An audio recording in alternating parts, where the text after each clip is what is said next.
Good morning, everyone. My name is Crystal. Welcome to my YouTube channel. It is a wet Saturday morning. I've just come back from walking my dog. I didn't take him on the field, but I did put my welly boots on because it's really coming down outside, down the road. So it's not like summer, but you've still got the muggy, terrific heat. And I can't put a great big wet raincoat on and great big thick trousers because I feel like I'm going to collapse in the heat if I do. So I just wore my waistcoat and I took my umbrella and I thought, right, I can't dress up in great big thick anoraks because I'm just going to faint. It is muggy and it is hot and it is horrible.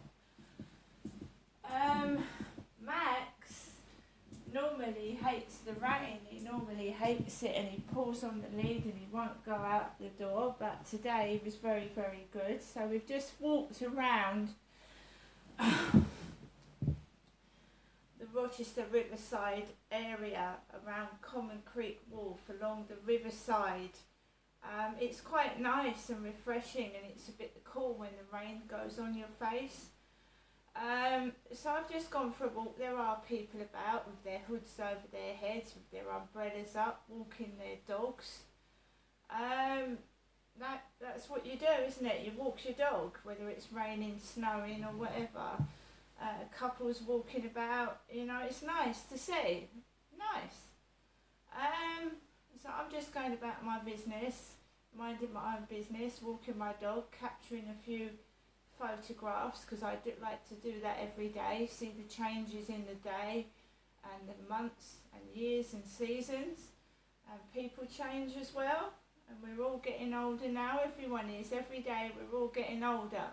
That's why I like to make the most of the moment and the time that I'm in. I don't want to waste a moment worrying about what bullies are thinking about me because I couldn't care less anymore. I'm not wasting another moment on any of them. Right, so it's Saturday morning. Alexa, good morning. Good morning. On this day in 1901, Britain's first permanent cinema, the Mohawk, was opened in Islington. The top admission price was a shockingly expensive 3 shillings per ticket. That didn't leave much change for a large popcorn and a fizzy drink. Expensive in cinemas, isn't it now, just to get some popcorn and a drink and watch a film? It's extortionate. Right, so let's have a bit of the radio. Alexa, LBC radio. I'll make myself a coffee. LBC London from Global Player.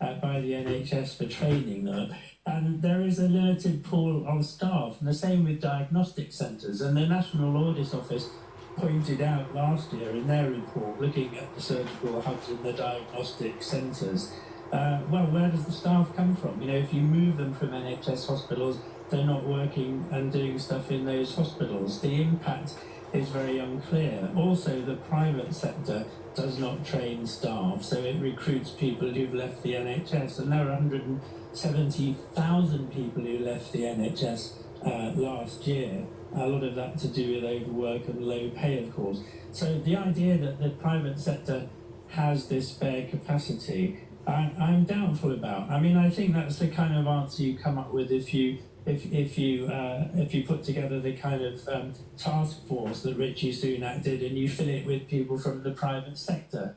But you have to remember that the private sector transfers over 6,000 patients a year back into the NHS because of complications.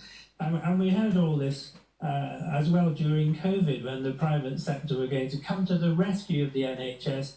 They were given big contracts and they actually did 49% less work than they did in the pre-COVID years of the NHS. So I'm very sceptical about there being this reserve in the private sector which is just waiting to come and help the NHS. I don't think it works like that. And your suggestion is, John, that rather than this being a genuine solution to a growing waiting list, you think this is driven by what ideology? Yes, and I mean, just yesterday there was a report on public sector contracts in relation to education of youth offenders, prison food, care for asylum seekers, again saying that they're all failing. This is Whitehall's own examination of what's going on. And the idea in general that the private sector is leaner, meaner, more efficient, develops and delivers a better service, I think doesn't bear close scrutiny. They are profit maximisers, not cost minimisers. That's what they do. That's the nature of a private business. Now, of course, they can develop their capacity if you throw money at them, but only by pulling in staff from the NHS and further undermining NHS services. It would be much better to put that money into the NHS and develop the NHS and to take it back to where it used to be, number one in the league table. Just last, John, in a sentence, if you would, because we're out of time, but would you ban NHS doctors from doing private work on the side?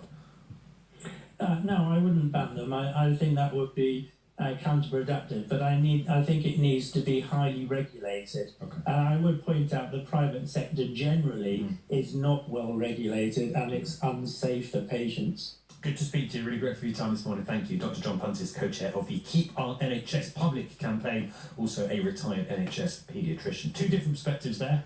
One, John saying it's not the way to go, that it's ideological. David saying this is just pragmatic and the best way to get people care as soon as possible. Which do you agree with most? 03456060973. And if you're on that waiting list, are you happy to potentially be seen privately if it gets you your tests or your surgery quicker? Text me 850, tweet at LBC. Your call's next. This is LBC. I'm Ben Kentish. It's 10:18.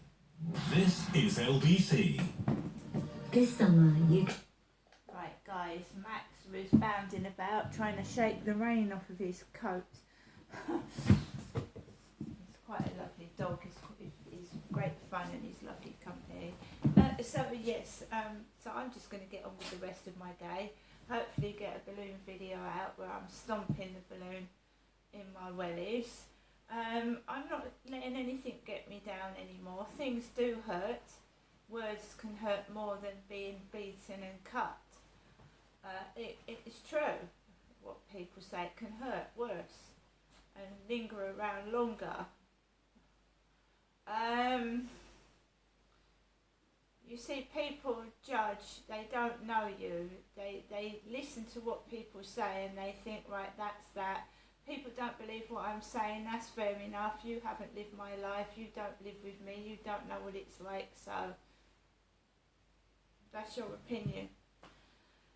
When I was walking home with Charlie about 2 days ago, because his girlfriend told Charlie would he walk me home, Charlie said to me that he was picking up drinks outside the Rochester railway station. You know, these Monster energy drinks, they're harmful actually. They're full of sugar and they're not good for people.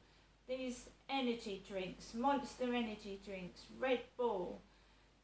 Charlie said he'd been picking those up outside the Rochester railway station because sometimes people rush for the train and they leave their drinks behind.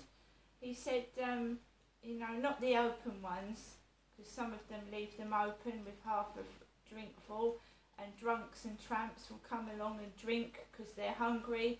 Homeless people will pick up food and drink that's been half eaten and half drunk because they're hungry and thirsty. And some nasty people piss in the can. They pee in the can of the drink. And some poor homeless hungry person is drinking a can full of piss. People do things like that. It's been done to myself, so I do know. People pissing in drinks. Right. So he said to me that he's been picking up drinks that people running for the train have been leaving behind. You don't know if this is dangerous, do you? And why are they leaving? He says they're leaving them full up because they're running for the train and they drop them. I don't know. So I'm walking around the field with Max this morning around Common Creek Wharf, and someone's left a can of dragon drink. Dragon drink. Dragon. Never heard of it. I will look it up. I don't drink Monster Energy drinks or these Red Bulls because they are harmful. They are very harmful. Drinking in large quantities, so I don't go anywhere near them. I don't touch them. I don't drink them. So it's not relevant for me. I don't pick up empty cans and drink what's in them. I'm not homeless. I'm not a drunk. I'm not a drag. I'm a woman trying to fight for justice and help people. And leaving empty cans on the floor is dangerous for small pets. Fair enough. You want to have a go at me, you want to call me names, say it to my face. Don't leave dangerous things on the ground, please. And I'll see you all later.